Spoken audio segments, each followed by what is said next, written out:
358. 이게 뭘까요? 358. 무슨 숫자인데 서로 관련이 있나 봅니다. 이 숫자들이요. 358. 패널분들이 어떤 연상되는 게 있으실지 모르겠네요. 자, 기사로 바로 확인해 보겠습니다. 아, 이거군요. 358이. 그러니까 어제 금리를 기준금리 올렸죠. 그래서 3%가 됐어요.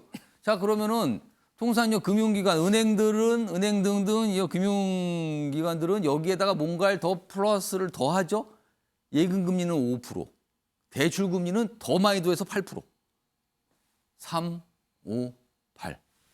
자, 이렇게 되면은요, 예금금리를 받으신 분은 미소를 짓지만 대출금리 8%는 거의 울상이 되는 상황이 되는 겁니다.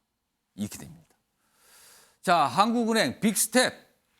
이 빅스텝 표현도 이게 영어에서 나온 표현인데 뭐 쓰지 말자는 표현도 있고 여러 가지 있는데 아무튼 많이 씁니다. 언론들은. 그러니까 직관적으로 좀 뭔가 알려주기 때문에 그런데요.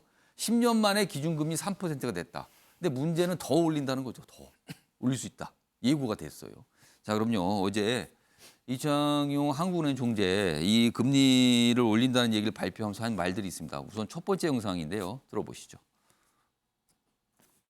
한국은행 기준금리를 2.50%에서 3%로 50bp 인상하여 통화정책을 운영하기로 결정하였습니다. 최종금리가 기본적으로 3.5% 수준인지에 관해서는 다수의 금통위원들이 지금 말씀하신 수준과 크게 다르지 않은 견해를 가지고 있는 것 같습니다. 그러니까 지금 기준금리가 3%인데 3.5%로 사실상 예고를 했어요. 거기까지 갈 거라고 지금요. 시기의 문제만 남았다는 거죠. 자, 그러면은 어떤 일이, 어떤 문제, 뭐 이런 게 벌어지는가? 다음 기사로 소개해드리죠. 가계 이자 부담 지난 1년 2개월간 33조 원이 늘었다. 그러니까 이 계산은요, 지난해 8월부터 한국은행 금리가 계속 오르기 시작했거든요. 그때부터 2.5%포인트가 올렸어요. 그 당시에는 우리나라 기준금리가 0.5%였거든요. 2.5%포인트가 오르니까 그 사이에 이자 부담이 33조가 늘어난 거예요. 오르는 바람에. 그리고 부동산 절벽에서 빙하기로 떨어졌다. 부동산 시장도 영향을 받는다 이거잖아요.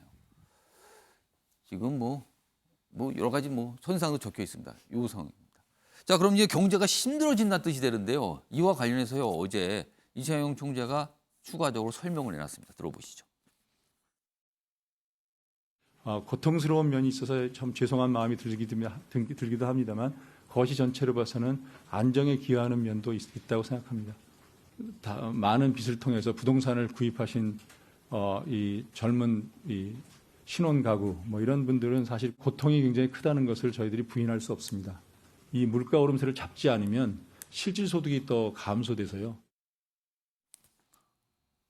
그러니까 정부 쪽에서 국민들 보고 고통스러우실 겁니다. 이렇게 얘기하는 것도 굉장히 이례적인 거예요, 지금요.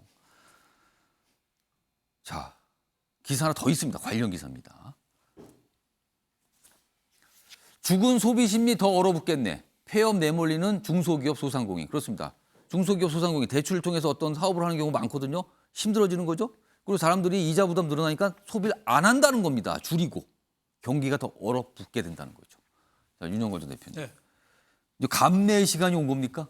이제는 할 수 없는 그런 시간이 아닌가 싶어요. 그 소설 이상한 나라 앨리스에 보면은 붉은 여왕을 따라서 여기서는 왜 아무리 뛰어도 제자리입니까 하니까 붉은 여왕이 그러잖아요. 여기서는 힘껏 죽을 것만큼 뛰어야 제자리가 돼서 현상 유지한다. 그런 대목이 나오거든요. 그럼 안 뛰면 뒤로 안 가는 뛰면은 뒤처져서 죽는다는 거죠. 지금 미국이 생각보다 금리를 빨리 올리고 있어요. 예. 그러니까 우리가 안 따라가면은 환율이 또 나빠지고 그러니까 따라서 이렇게 올리는 건데 이창용 하는 총재도 그동안 좀 안일하게 생각했죠. 금융 전문가긴 하지만은 우리도 미시적으로 점진적으로 경제 상황을 봐가면서 하겠다 했는데 미국이 저렇게 급하게 올리니까 서둘러서 좀 따라간 측면이 있죠. 0.5%면 굉장히 빨리 올린 거고 어제 금통위원회에서도 만장일치가 아니었어요. 반대 의견이 있었다고 그러죠. 두 분은 0.5% 너무 많다. 조금만 올리자, 반만 올리자 뭐 이런 생각을 했던 걸로 알고 있는데 그만큼 경기의 영향이 굉장히 크죠. 제일 큰 게 저는 영끌에서 집 산 사람들, 대출 많은 사람들. 이자가 부담이 당장에 과거 엄청나게 저희 때 되죠. 집 살 때는요. 예. 이자만 냈거든요. 요새 대출은 원금하고 이자랑 같이 갚아요. 그러니까 이 부담이 상상을 초월한 거죠. 머지않아서 주택 담보대출이 8%까지 된다니까. 지금도 벌써 한 2배가 됐는데 예. 앞으로 지금보다도 또 한 2배가 오를 가능성이 있다는 거는 살기가 굉장히 빡빡한 거 아니냐 이렇게 싶고, 또 하나 부작용이라 하면은 금리를 물가 잡기 위해서 금리가 올리는데 예. 금리만 올린다고 물가가 잡을 수 있을까요?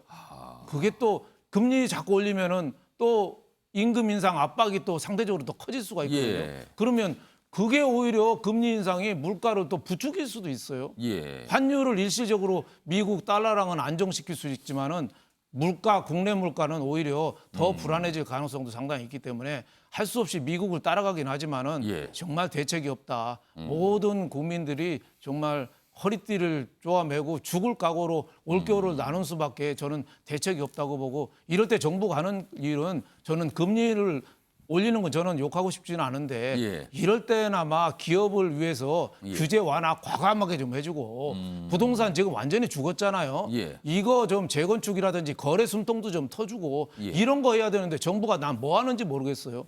더 큰 문제는 저는 금리 올리는 것보다 더 큰 문제는 정부가 정말 해야 될 거를 지금 안 하고 있다. 우리가 진짜 뭐 해야 될까를 정부가 곰곰이 좀 생각해 봐야 된다. 저는 이런 생각이 듭니다. 지금 미국이 앞장서서 금리를 엄청나게 올리고 있죠. 뭐 우리나라 등등 많은 나라들은 그걸 따라서 올리고 있는 상황인데요. 일부 국가, 일본 등이 그렇습니다. 거기는 금리 안 올리고 있어요. 또 그 나라에서는 또 그거에 대한 비판 또 많습니다. 어떻게 하려고 가만히 있는 거냐. 그러니까 지금 각 나라들이 고민에 빠져 있습니다. 사실 경제가 안 좋으니까요. 거의 세계 모든 지도자들이 인기가 요새 별로예요, 사실은요. 그다지 지지율이 다 안 나오는데. 하여튼 여러 가지 정치적, 경제적으로 굉장히 힘든 상황으로 각국들이 가고 있고 우리도 예외가 아니라는 거. 이런 상황입니다.